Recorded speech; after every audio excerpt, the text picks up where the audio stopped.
بسم الله الرحمن الرحيم. السلام عليكم ورحمة الله وبركاته.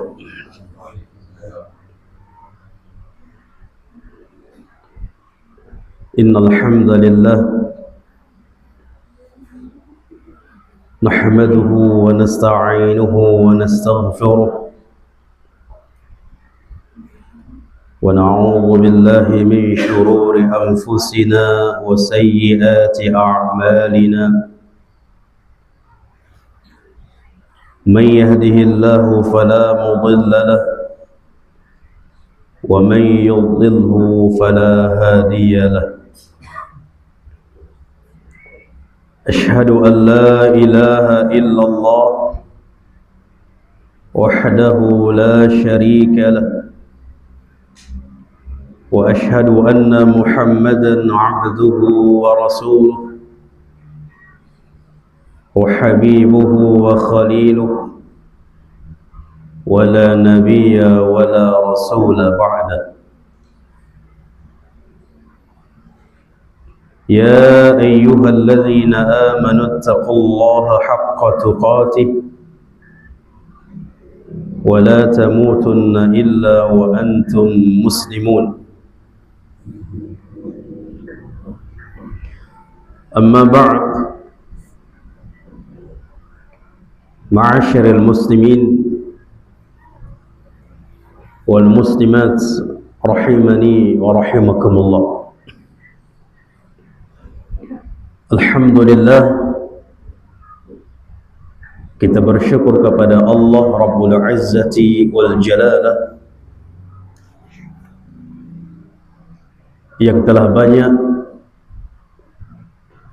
mencurahkan kepada kita berbagai rahmat, berbagai karunia, dan semua karunia itu adalah besar. Kalau karunia yang bersifat dunia kita merasa itu adalah karunia yang besar, terlebih kalau karunia itu bersifat agama.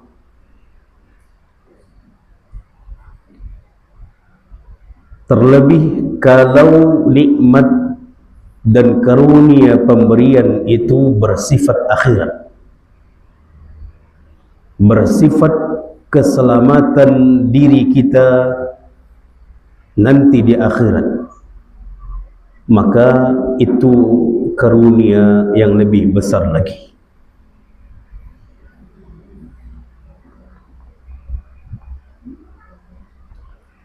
Demikian juga kalau kita cermati berapa banyak karunia yang bersifat akhirat yang Allah berikan kepada kita, yang bersifat kebahagiaan diri kita nanti di akhirat. Alhamdulillah, Allah jadikan kita agama Islam. Allah berikan hidayah kepada kita untuk menerima agama Islam sehingga kita menjadi seorang Muslim, dan itu merupakan kebahagiaan yang besar, karunia yang besar, karena janji Allah yang Allah berikan kepada manusia yang beragamakan Islam. Janji Allah dalam bentuk memuliakan seorang Muslim, Allah pasti masukkan dia dalam keadaan, Allah pasti masukkan dia ke dalam syurga. Itu janji Allah. Kalau Muslim itu berbuat dosa, berbuat maksiat, namun dia masih dalam keadaan Muslim, janji Allah pasti akan dia dapatkan. Akan tetapi walaupun untuk mencuci dosa-dosanya, terlebih dahulu dia dimasukkan ke dalam neraka. Ini adalah bentuk kemuliaan muslim yang hanya Allah jamin keselamatan, hanya muslim. Selain dari muslim tidak dijamin keselamatan. Menunjukkan ahibati fillah, Allah jadikan kita seorang muslim itu karunia yang sangat besar. Ditambah lagi kita adalah beragamakan Islam, muslim yang menjaga peraturan-peraturan Allah, menjaga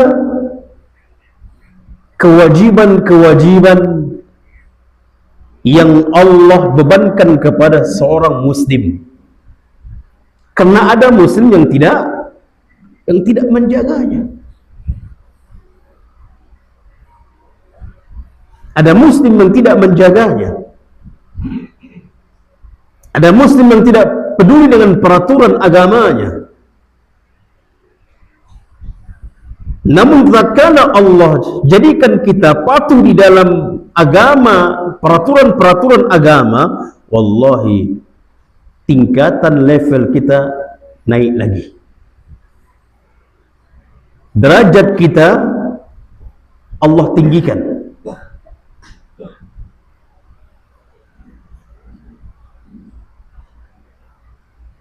Makanya ada golongan, ada 3 golongan, 3 tingkatan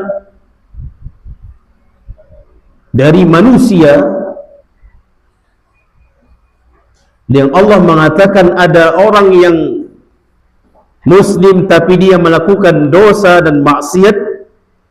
Itulah Allah katakan faminhum zalimun li nafsihi.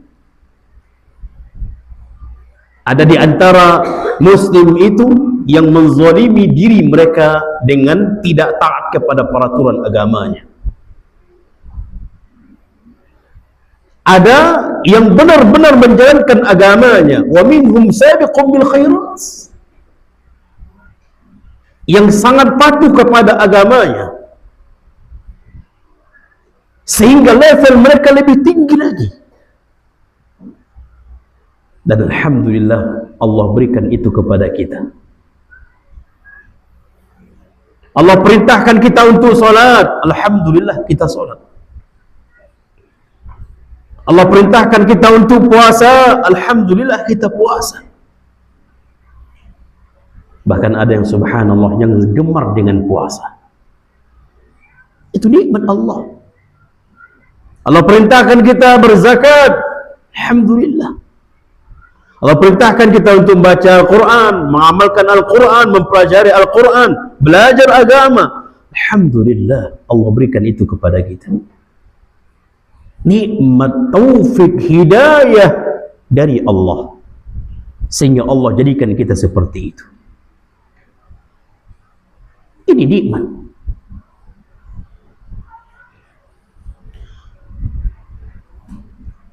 Ada juga di antara muslim itu yang hanya mengamalkan agamanya sendiri, untuk pribadinya sendiri.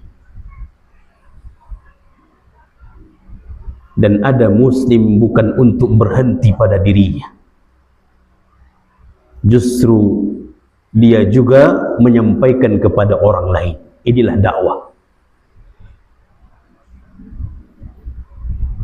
Seseorang yang beramal untuk pribadinya, pahala keutamaan dia ambil diri sendiri, diberikan kepada dirinya sendiri. Dengan seseorang yang beramal tapi selain untuk dirinya juga untuk orang lain, mana pahalanya lebih besar?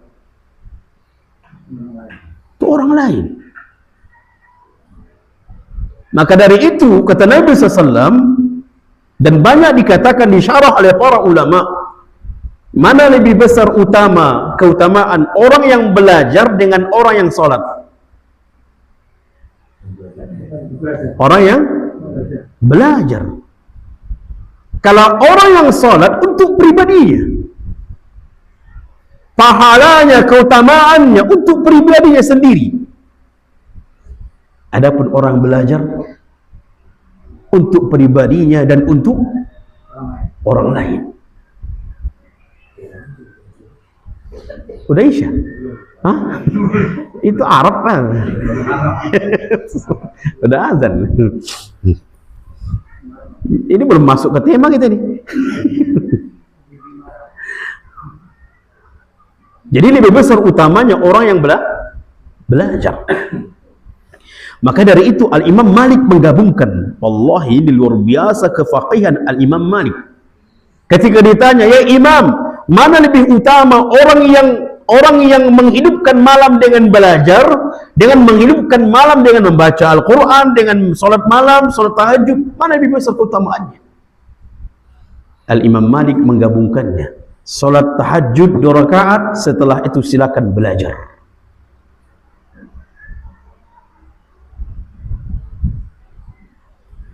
Maka hibati fillah, ketika kita mendapatkan diri kita bukan hanya untuk pribadi kita, keluarga kita, tapi juga untuk kaum muslimin, kita perhatian, kita sangat perhatian kepada mereka, lalu kita mengajarkan agama ini kepada mereka, mendakwahkan agama ini kepada mereka, wallahi itu karunia yang Allah berikan kepada kita sangat besar.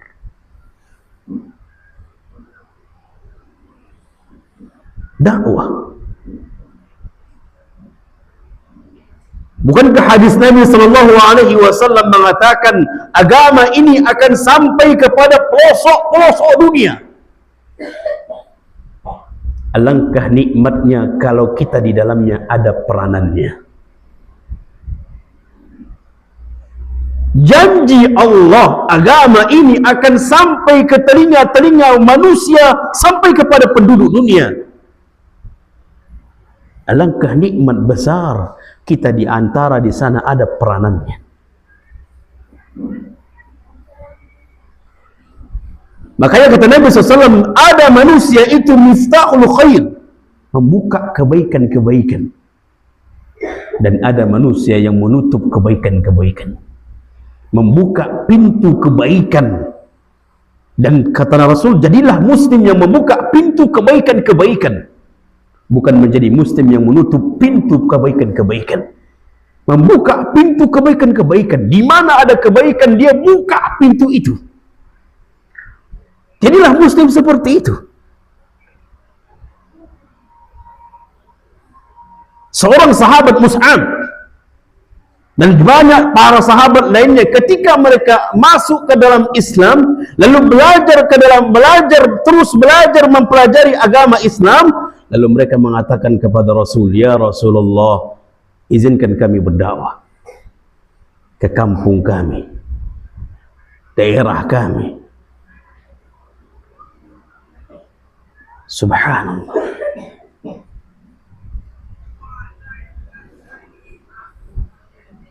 Maka tatkala Allah tunjuk kita di antaranya, itu nikmat yang sangat besar.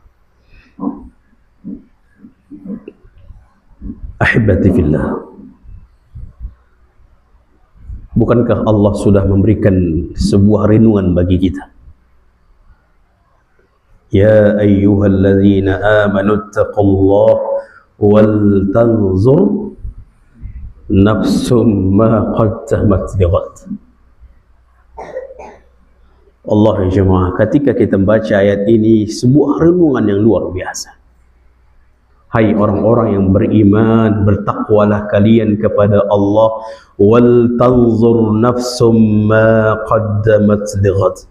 Hendaklah diri masing-masing melihat apa yang sudah dia kerjakan untuk hari esok. Apa maksud hari esok? Hari akhirat. Hendaklah dia merenungkan dirinya, melihat dirinya, apa yang sudah kuperbuat di dunia ini untuk hari bekal kita di akhirat. Apa?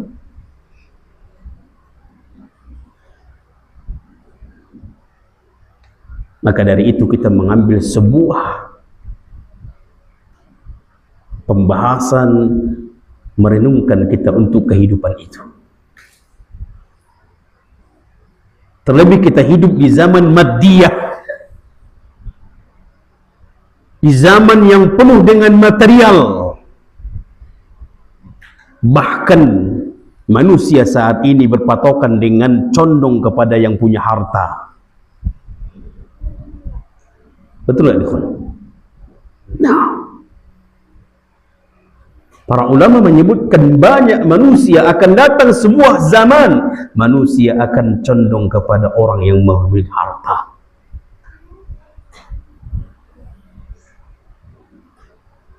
Zaman material,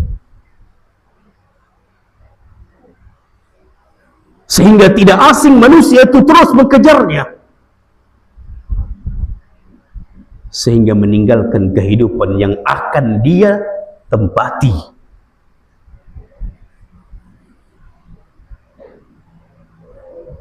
Yang Allah menyebutkan di dalam Al-Quran, kehidupan yang akan kita tempati adalah kehidupan yang dahsyat, kehidupan yang berat. Allah menjelaskan, inna haula'i yuhibbuna al-ajilah wa yadharuna wara'ahum yawman thaqila. Sesungguhnya mereka terlalu mencintai kehidupan dunia.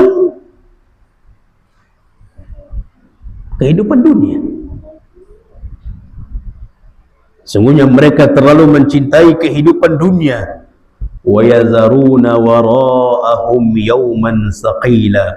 Lalu mereka melupakan kehidupan di belakang dari kehidupan dunia. Itulah kehidupan akhirat. Dan kehidupan akhirat itu, kata Allah, yauman thaqila, sebuah hari kehidupan yang sangat berat.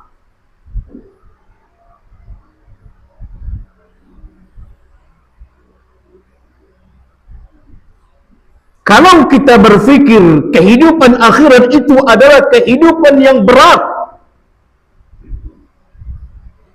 apalagi yang menyatakan adalah yang memiliki kehidupan itu, yang raja menguasai atas kehidupan itu, dia yang menginformasikan, mengkhabarkan kepada kita di dalam Al-Quran. Kalau kita mendapatkan informasi bahwa itu adalah kehidupan yang sangat berat, berarti orang-orang beriman hendaknya lebih fokus terhadap kehidupan itu. Tidak ada satu ayat pun di dalam Al-Quran, satu hadis pun di dalam hadis menyatakan kehidupan dunia ini berat. Cuman kita yang menganggap dunia ini, hidup di dunia ini berat.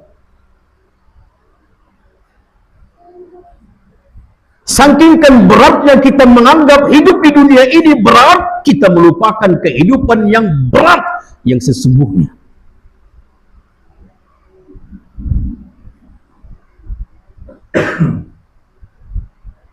Allah tidak menyatakan hidup di dunia ini berat. Rasul tidak pernah menyatakan hidup di dunia ini berat.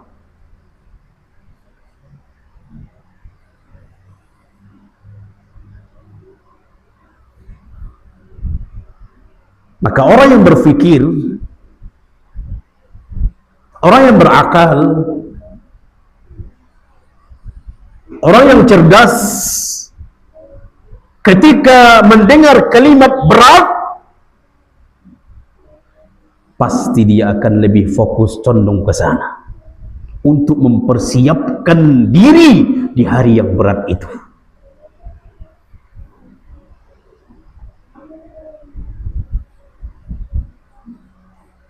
Ahibati fillah rahimani wa rahimakumullah.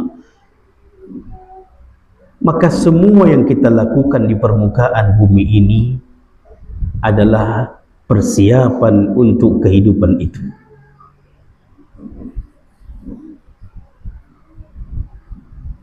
Semua yang kita lakukan, tidak ada sekecil kebaikan pun yang kita lakukan kecuali yang kita inginkan, yang kita harapkan adalah menjadi orang yang bahagia di mana? Di dunia atau di akhirat? dunia dan akhirat. Namun pasti kehidupan akhirat lebih lagi kita inginkan bahagia.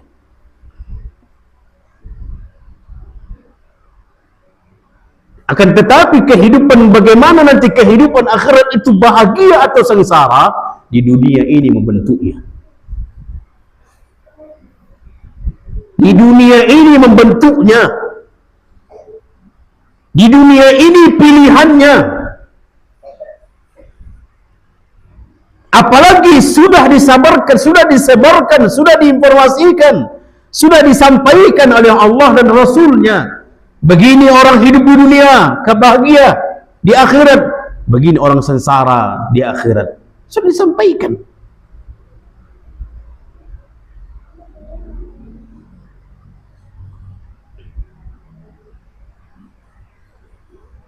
Maka jangan pernah satu kebaikan pun kalau kita mampu, jangan pernah lewatkan.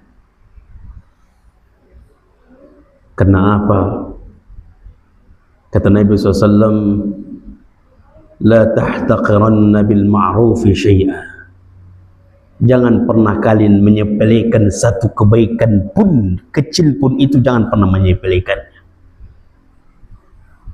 Karena bisa saja dengan senyuman membawa kita ke dalam syurga. Karena bisa saja sedekah dengan kemampuan kita 1000 membawa itu ke dalam syurga. Bisa saja.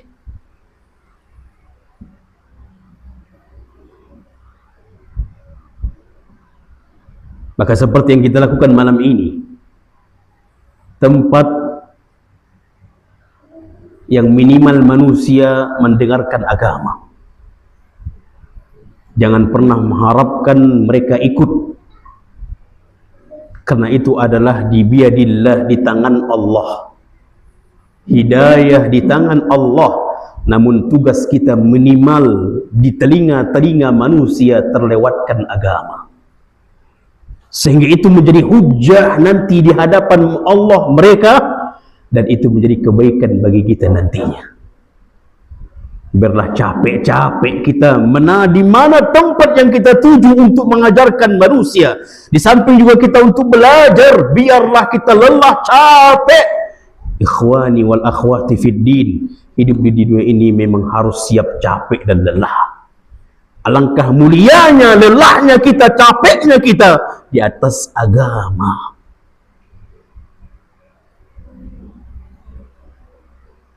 Biarlah. Karena hidup kita ini tidak lama, ikhwan. Hidup kita ini tidak lama.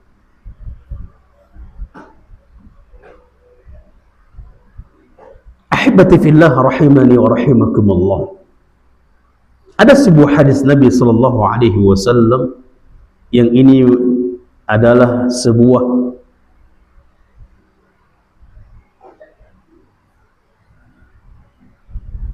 jadikan, tanamkan di dalam diri sebuah motto di dalam kehidupan.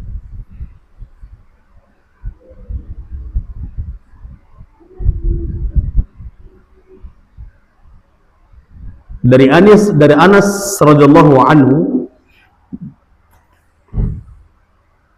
hadis ini ada riwayat Imam muttafaqun alaih, Imam Bukhari dan Imam Muslim, dari seorang sahabat yang bernama Anas bin Malik, anna Nabiy sallallahu alaihi wasallam qala, Allahumma la 'aisha illa 'aishul akhirah. Ya Allah, sesungguhnya tidak ada kehidupan kecuali kehidupan akhirat. Tidak ada kehidupan kecuali kehidupan akhirat. Menunjukkan hadis ini menjelaskan kepada kita bahwa kehidupan yang hakiki adalah kehidupan di akhirat. Kehidupan yang sebenarnya adalah kehidupan di akhirat. Dikatakan oleh Syekh bin Baz, dijelaskan oleh Syekh bin Baz, beliau mengatakan maksud dari Rasul mengatakan bahwa sebenar-benar kehidupan adalah kehidupan akhirat, lianna 'aisyad dunya zail, karena kehidupan di dunia ini fana. Zail, kehidupan di dunia ini zail. Apa arti zail? Kehidupan di dunia ini sementara. Kehidupan di dunia ini fana. Kehidupan di dunia ini akan hilang sirna. Kehidupan di dunia ini akan lenyap.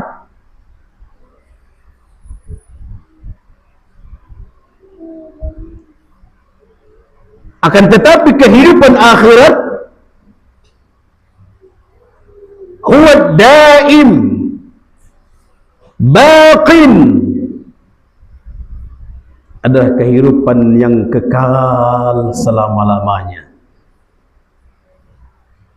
Dan itu adalah kehidupan yang hakiki, yang sebenarnya.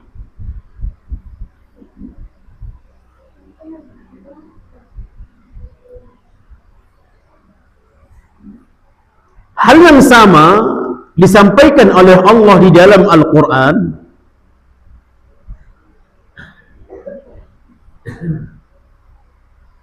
Yang maksudnya adalah sama sebagaimana disampaikan oleh Rasulullah tadi dalam hadis tadi. Allah juga menyebutkan hal yang sama di dalam Al-Quran. Dalam surah Al-Ankabut ayat 64, Allah mengatakan, "Wa ma hadhil hayatud dunya illa lahu wa la'ib." Dalam surah Al-Ankabut ayat 64, tidaklah kehidupan dunia ini melainkan kehidupan yang penuh dengan senda gurau dan kehidupan yang penuh dengan main-main. Wa inna ad-daral akhirah lahiyal hayawan. Dan sesungguhnya kehidupan akhirat adalah sebenar-benar kehidupan. Lau kanu ya'lamun, kalau mereka mengetahuinya.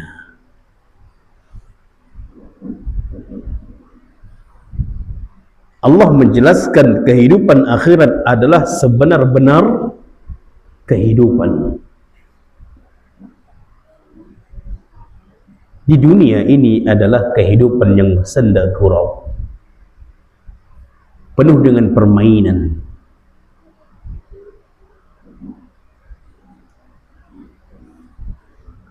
Sekalipun seseorang hidup di dunia ini penuh dengan kemewahan, itu hanya menipu.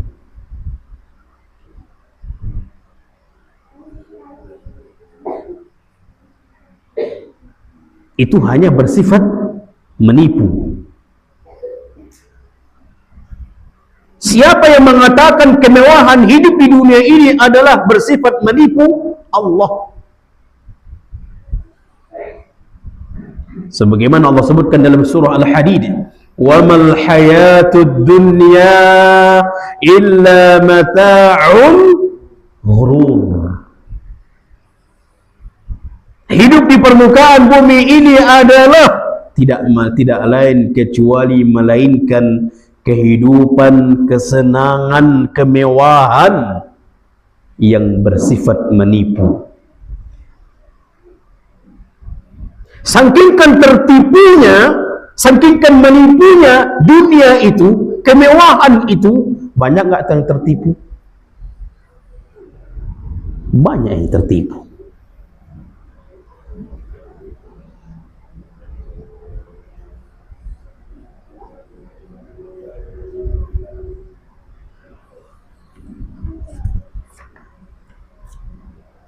Kenapa disebutkan kehidupan yang menipu, kemewahan yang menipu? Sebagaimana dikatakan Syekh tadi, semuanya akan fana, semuanya akan ditinggalkan. Tidak ada orang yang kekal di dunia ini. Biarkan 100 tahun, silakan, tetap akan selesai. 1000 tahun pun dia hidup di dunia ini, 1000 tahun tetap akan endingnya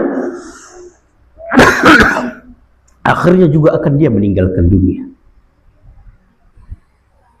Menunjukkan menipu. Saking parahnya menipunya dunia, seseorang yang memiliki dunia fasilitas hidup yang mewah, dia menganggap dirinya akan hidup selama-lamanya. Dia merasa akan hidup, merasakan mewah selama-lamanya, nikmat hidup, senang selama-lamanya. Itu sudah saking tertipunya orang itu.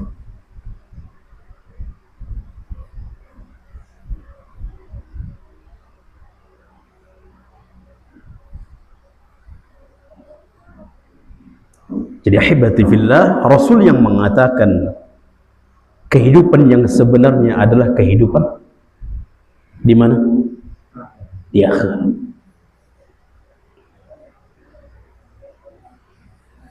Ali bin Abi Thalib mengatakan, kunu min abna'il akhirah. Jadilah kalian anak-anak akhirat. Wala takunu min abna'id dunya. Jangan kalian menjadi anak dunia. Kenapa Ali bin Abi Thalib mengatakan kita ini menjadi anak akhirat?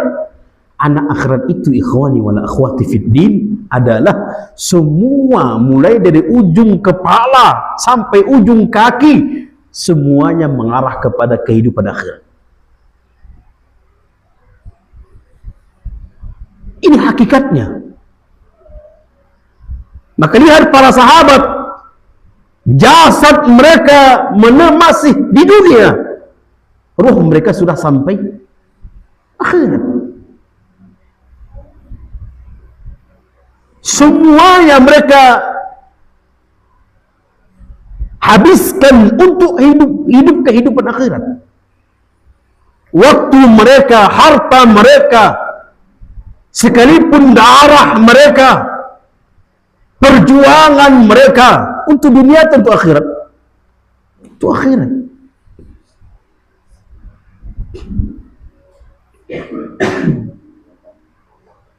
Ini dia maksud anak akhirat, bukan anak dunia. Pemikirannya, pemikiran akhirat. Yang dia pikirkan pahala. Ada orang pemikirannya duit. Di mana ada celah sedikit, dia pikir duit.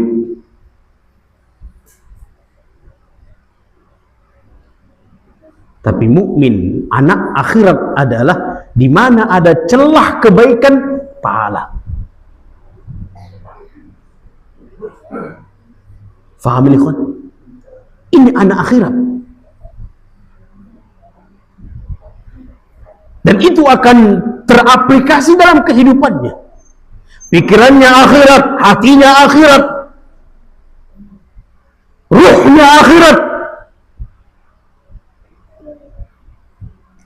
Anda teringat ucapan salah seorang syekh kita, salah seorang ustadz kita, orang tua kita, Al-Ustadz Ainur Rafiq rahimahullahu ta'ala rahmatan wasi'ah, yang beliau itu kuat, sangat bersungguh-sungguh, sangat kuat. Ketika ditanya, apa ya syekh membuatmu kuat ini, semangatnya luar biasa, dia mengatakan, ruh yang menggerakkan jasad. Orang berolahraga untuk apa? Untuk jasad. Ketika ruhnya lemah, sebodi apapun jasadnya lemah. yang membuat kita itu bersemangat, yang membuat kita itu bersungguh-sungguh di dalam bergerak kebaikan, ruh. Ruh ini yang harus dikasih gizinya. Itulah ilmu, Al-Quran, ibadah, zikir, doa. Itu ruh, menguatkan ruh. Sehingga akan teraplikasi pemikiran kita agar adalah pahala, pahala, pahala, syurga, syurga, syurga.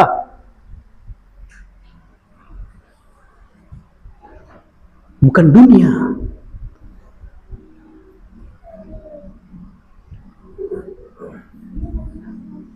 Ana pernah membuka sebuah pondok. Ingin membuka.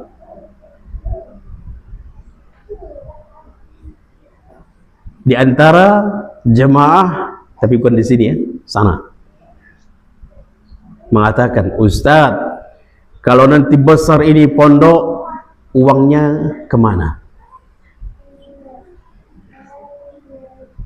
Keuntungan besar itu kemana? Ini dia pemikiran dunia ini.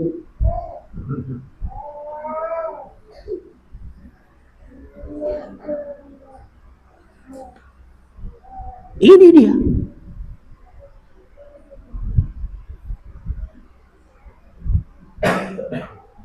Belum lagi jadi sudah pikirkan dunia.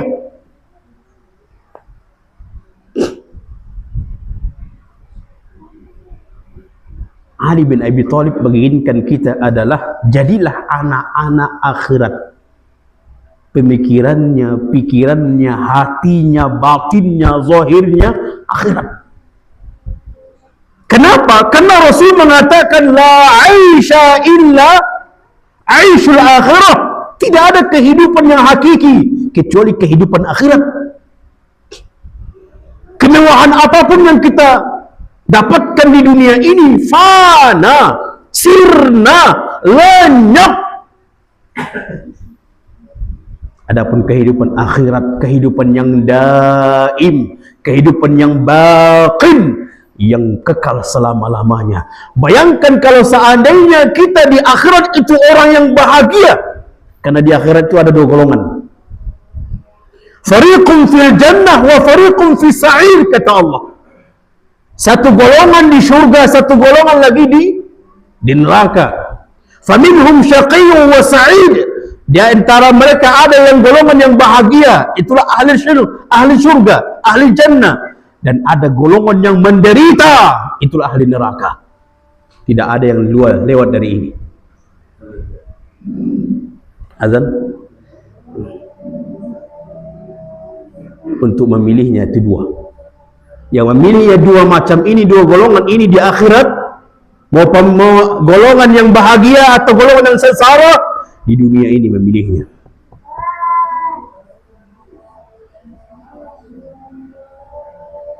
Kalau dia bahagia, dia akan kekal bahagia. Kalau dia menderita, dia akan merasakan menderita yang penuh dengan penderitaan.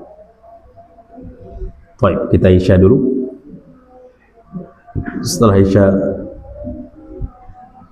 isya lanjut atau sudah? Hah? Lanjut.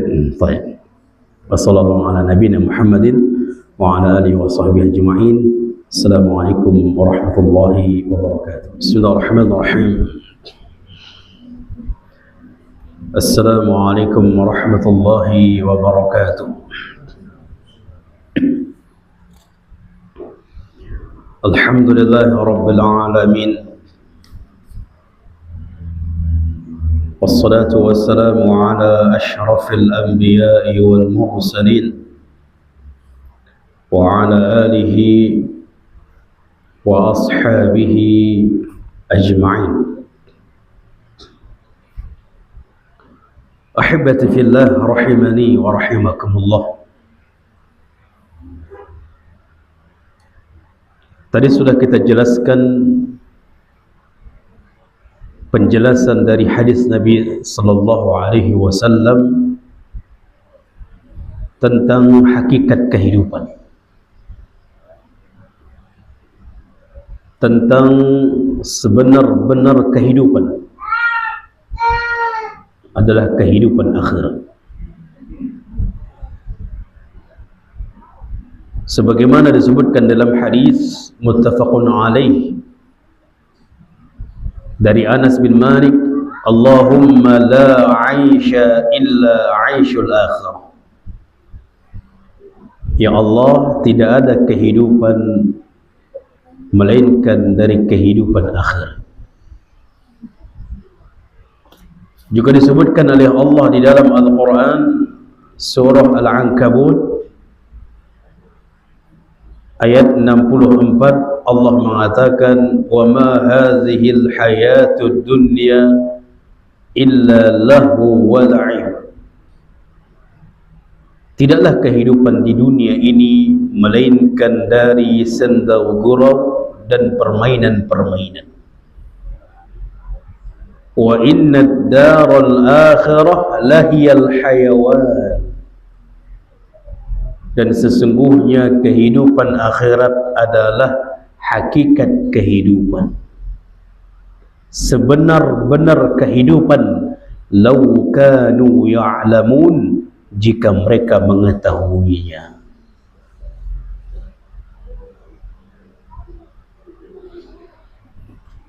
Ahibati fillah rahimani wa rahimakumullah.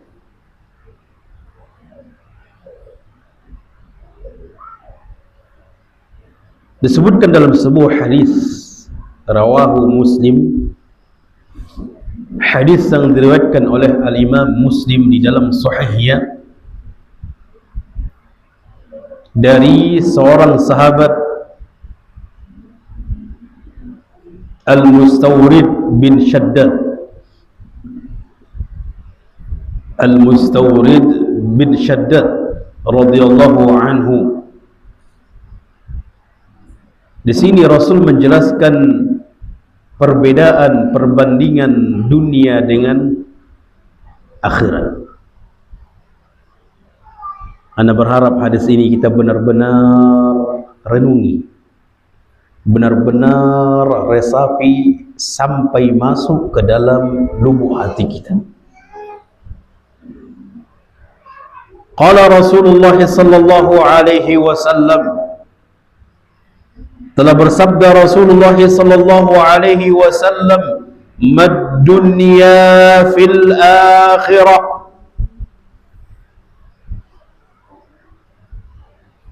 Perbandingan dunia dengan akhirat. Dunia dengan akhirat.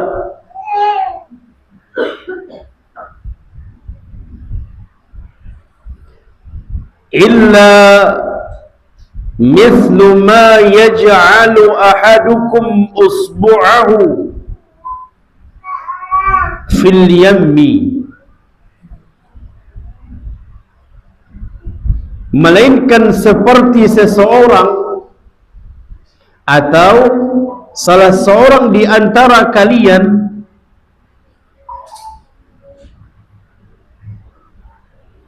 dia masukkan jari jemarinya,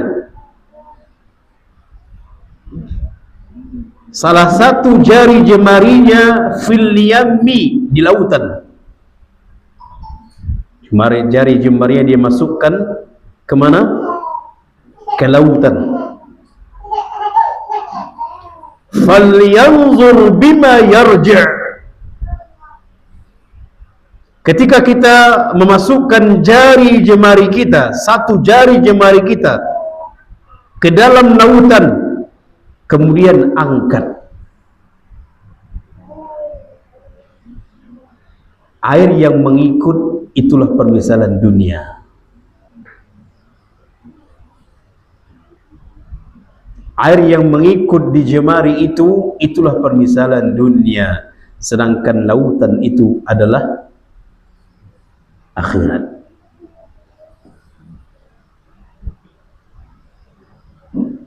Faham ini gak, akhwan? Sudah terbayang kita?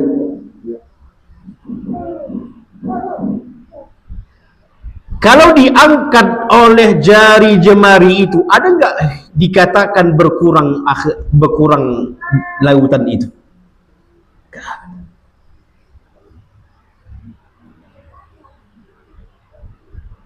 Hanya dicelupkan jemari kita ke sebuah lautan, kemudian angkat air yang mengikut dengan jemari itu, itulah dunia. Sedangkan yang air yang tetap di lautan itulah akhirat. Makanya orang yang benar-benar berakal pasti memilih lautan, pasti memilih akhirat. Kalau kita benar-benar bersungguh-sungguh untuk mencapai dunia, maka mencapai akhirat lebih lagi sungguh-sungguh.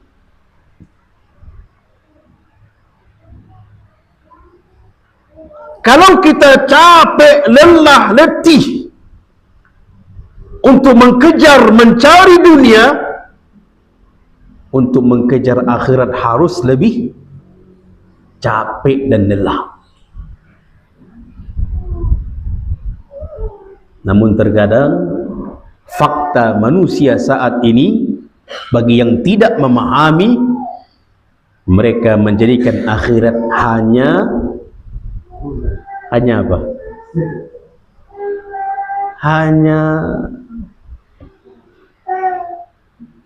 dianggap sepele, biasa.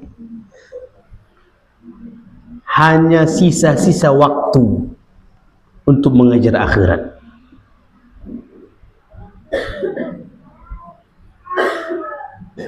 Kalau 8 jam dia gunakan untuk bekerja, untuk akhirat berapa jam? 2 jam dia kerjakan. Dia gunakan 2 jam untuk mengejar akhirat. Sedangkan untuk mencari dunia berapa? 8 jam. Ini terbalik. Kalau kita tugasnya mengejar dunia 8 jam ditugaskan oleh kita, tempat kita bekerja, untuk akhirat berapa jam? Hah? Harusnya lebih dari 8 jam. Berapa jam? Berapa lagi tersisa? 24 kurang 8. 16. Separuhnya minimal. Atau 10 jam. Kadang subhanallah, kajian 1 jam saja pun sudah. Kajian 2 jam saja pun sudah. Ustaz, kelamaan Ustaz. Kita tadi bekerja 8 jam. Kajian 2 jam, kelamaan Ustaz. 8 jam per hari, per minggu berapa? 8 kali 7. Hah? Berarti berapa waktu itu kita gunakan? Berapa? Berapa Herman? Enggak, 8 jam kali 7 hari. 56 jam. 56 jam itu kita gunakan untuk bekerja. Untuk ilmu berapa jam dalam seminggu?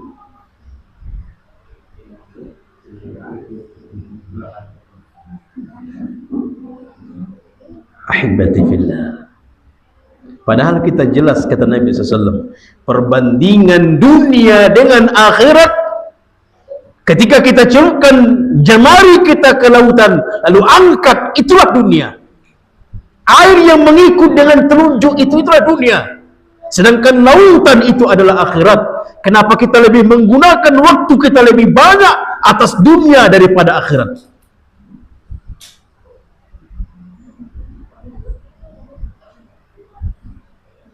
Faham ini ikhwan?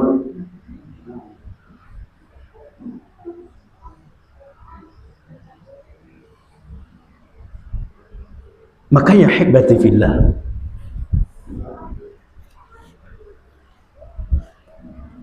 kalau kita menganggap Dan itu adalah anggapan yang benar sesuai dengan Al-Quran dan hadis, bahwa kehidupan sebenarnya adalah kehidupan akhirat, menunjukkan berarti kalau kita menderita di akhirat, itulah hakikat penderitaan. Kalau kita bahagia di akhirat, semoga Allah jadikan kita di antaranya. Kalau seandainya kita bahagia di akhirat, itulah itulah hakikat kebahagiaan.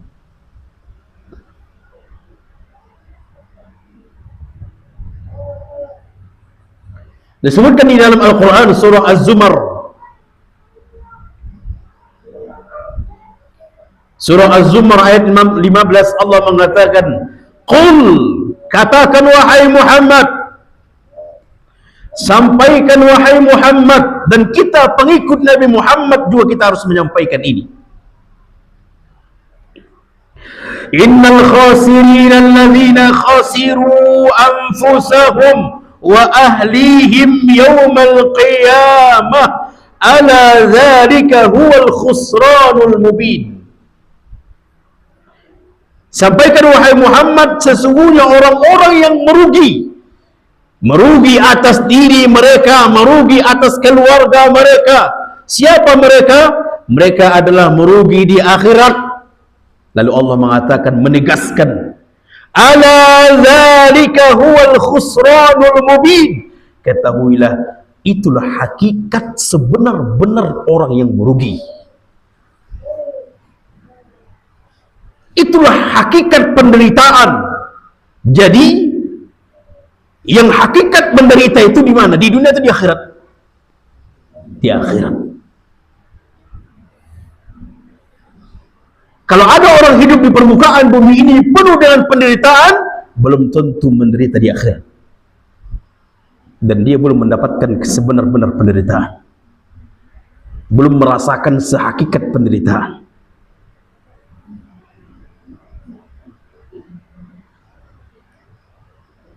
Dan penderitaan di dunia ini berapa lama lah? Berapa lamalah kita menderita hidup di dunia ini?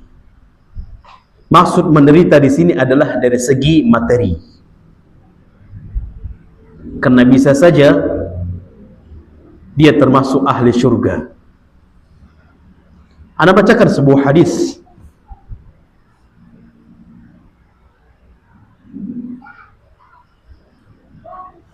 yang bisa saja di dunia hidup penuh dengan penderitaan, tapi di akhirat menjadi orang yang bahagia.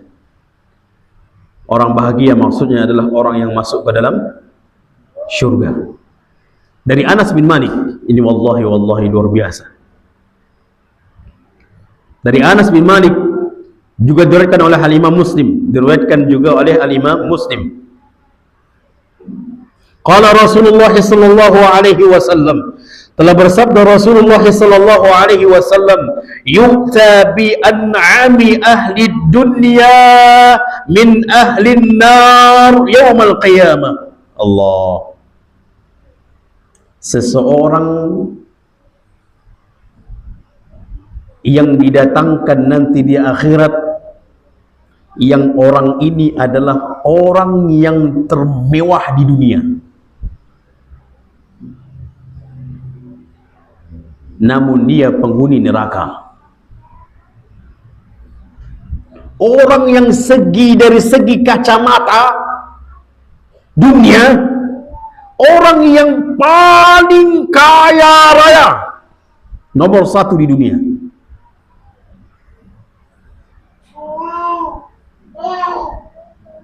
orang yang paling mewah hidup di dunia, bukan orang yang paling mewah di desa, bukan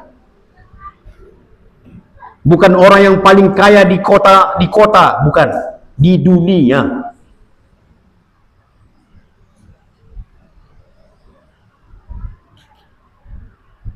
Namun dia penghuni neraka. Yang paling hidup mewah di dunia, namun dia penghuni neraka. Min ahlin nar.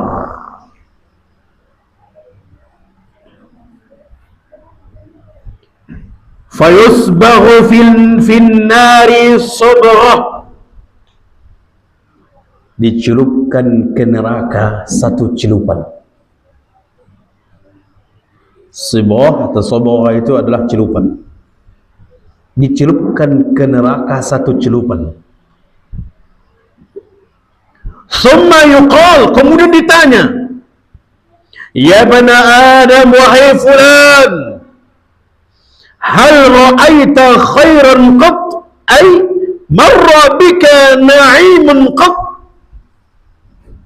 Hai fulan, pernah enggak engkau merasakan senang dalam hidupmu?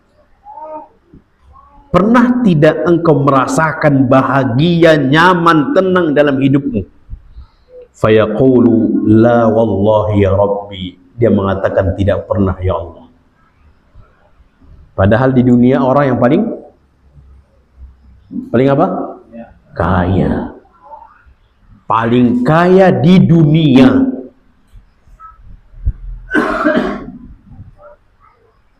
Berarti hampir sama level Qarun lah itu.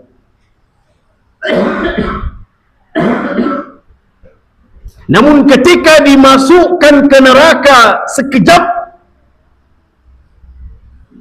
dapat menghilangkan rasa hidup mewah itu. Wallahi itu hanya sekejap. Bagaimana dengan khalidina fiha, kekal selama-lamanya.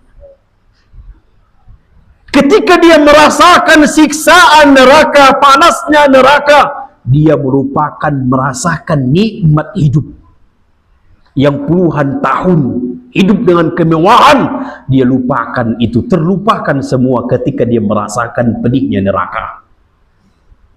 Dan itu pun dia merasakan pedihnya neraka dalam keadaan sekejap.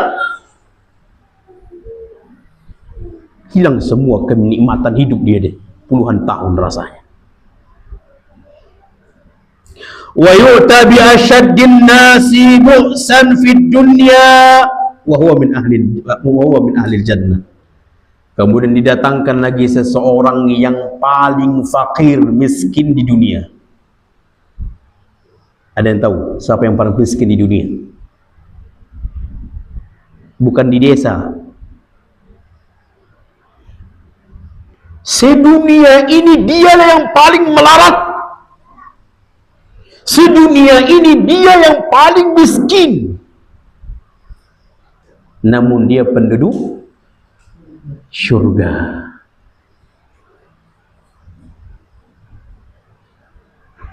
Subhanallah.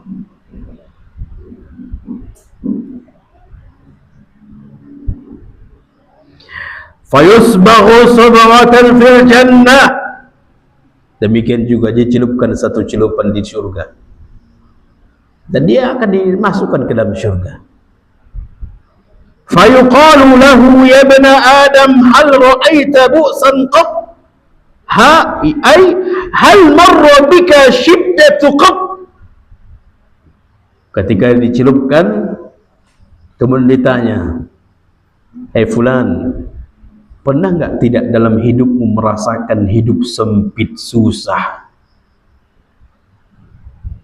hidup menderita?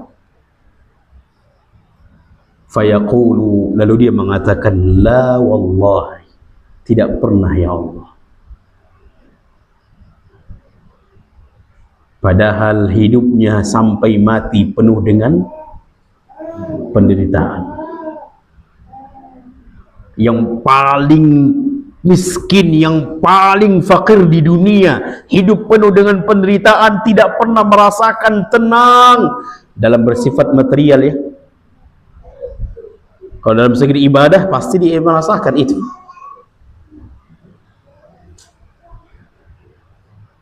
Kalau zaman sekarang ada nggak orang seperti ini jemaah? Nggak ada kendaraan. Subhanallah. Sesekali kita main, orang-orang yang seperti ini hidupnya. Lihat rumahnya yang reot, terkadang atapnya bocor. Ketika hujan itu masuk air ke dalamnya kecuali hanya tempat tidur mereka saja, yang lain basah semuanya. Pernah nggak antum? Pernah nggak kita masuk ke rumah seperti ini?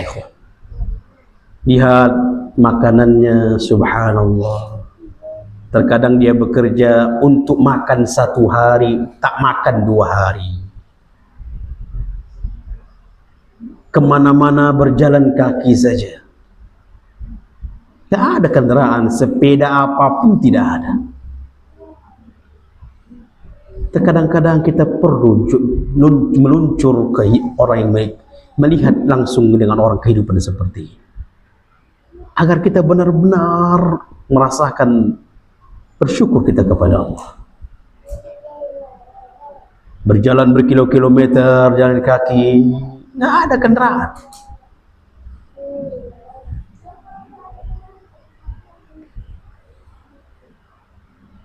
Ketika dia dicelupkan ke syurga, karena dia penghuni syurga, dicelupkan ke syurga, lalu ditanya, fayuqal, ketika ditanya, lalu ditanya, wahai fulan, pernah enggak engkau pernah merasakan hidup menderita, hidup sengsara, hidup miskin, hidup fakir? Apa jawabannya? Tidak pernah. Melupakan hidup yang puluhan tahun penuh dengan penderitaan ketika merasakan sekejap di syurga. Itu hanya sekejap. Bagaimana dengan khalidina fiha, kekal selama-lamanya. Makanya ahibati fillah, kita sampaikan tadi, sebahagia-bahagianya, semewah-mewahnya di dunia ini, bila dibandingkan dengan dunia akhirat, sama sekali tidak sebanding. Sependeritaan apapun yang kita di dunia ini, jika dibandingkan dengan akhirat yang dia menderita, tidak sebanding dengan penderitaan di dunia. Makanya sering kita berdoa apa? Rabbana atina fid dunya hasanah wa fil akhirati hasanah wa qina azabannar. Jangan pernah lupakan doa itu jemaah. Doa yang Allah cantumkan di dalam Al-Quran. Bahkan Allah Subhanahu wa ta'ala mengatakan, faminhum may yaqul, ada di antara hamba-hamba Allah yang berdoa seperti itu, Rabbana atina fid dunya hasanah wa fil akhirati hasanah wa qina azabannar. Bahagia di dunia, bahagia di akhirat, diselamatkan dari api neraka. Namun Allah sebutkan ada orang yang berdoa untuk dunia saja. Wa minhum may yaqul, sebagian orang mengatakan Rabbana atina fid dunya wa ma lahu fil akhirati min khalaq. Ya Allah, berikanlah kami dunia. Minta kehidupan dunia saja. Meminta kebahagiaan hidup di dunia saja.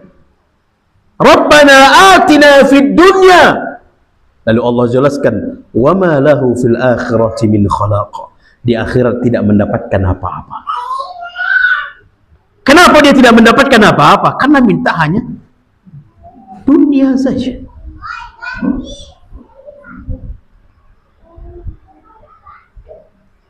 Sehingga di akhirat tidak mendapatkan apa-apa.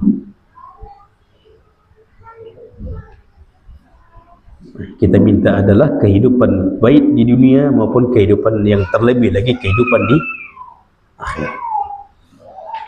Ahibati fillah, ana tutup dengan sebuah ayat Al-Quran di dalam surah Al-A'raf ayat 8-9 tentang penyebab orang-orang yang menderita di akhirat.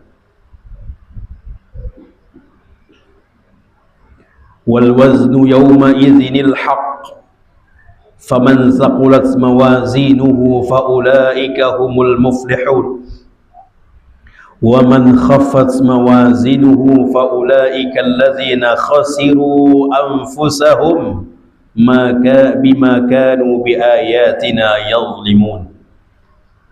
orang yang menyebabkan menderita nanti di akhirat, tidak bahagia karena sedikit, karena ringan timbangan kebaikannya. Kalau sudah ringan timbangan kebaikannya, berarti yang paling berat timbangan apa? Keburukannya. Inilah orang yang menderita, bukan di dunia, di akhirat.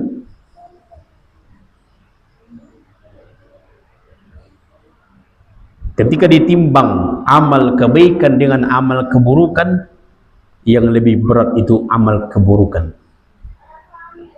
Menunjukkan kalau amal keburukan lebih berat, berarti sama sekali tidak ada kebaikannya.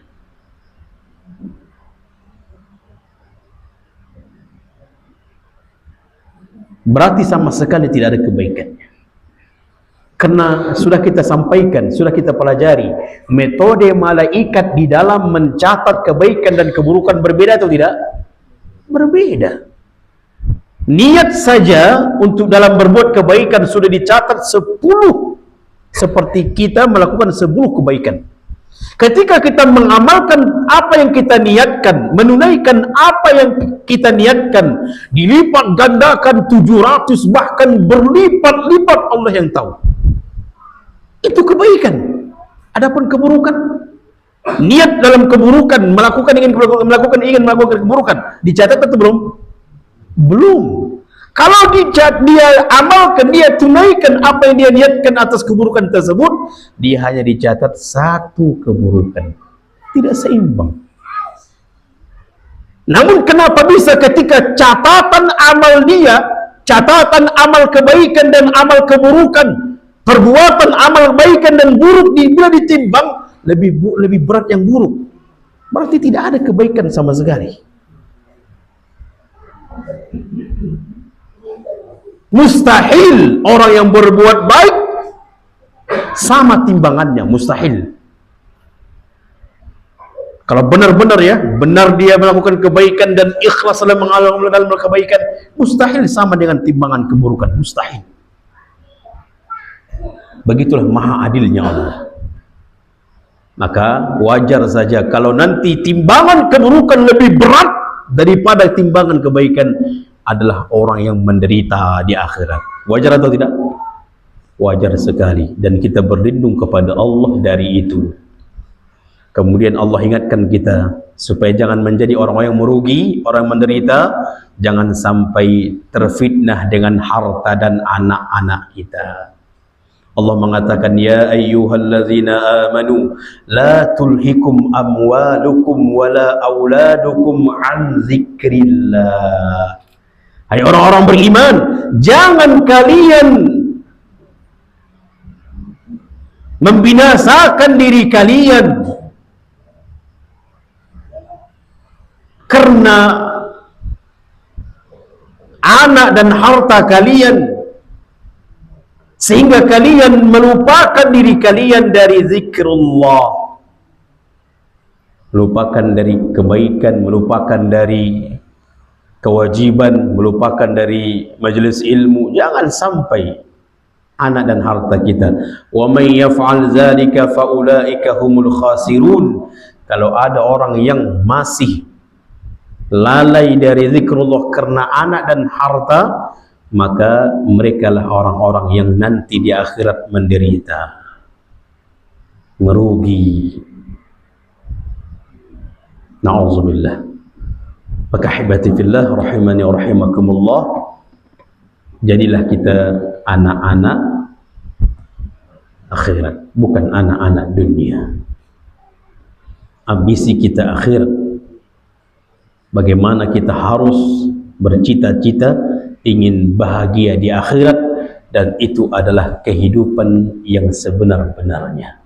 Itu adalah kebahagiaan yang sebenar-benarnya.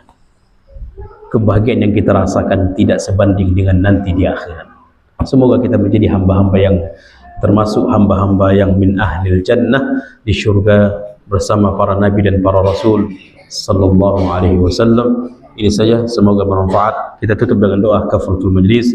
Subhanakallahumma bihamdika Asyhadu an la ilaha illa anta astaghfiruka wa atubu ilaik. Akhiru da'wana alhamdulillahi rabbil alamin.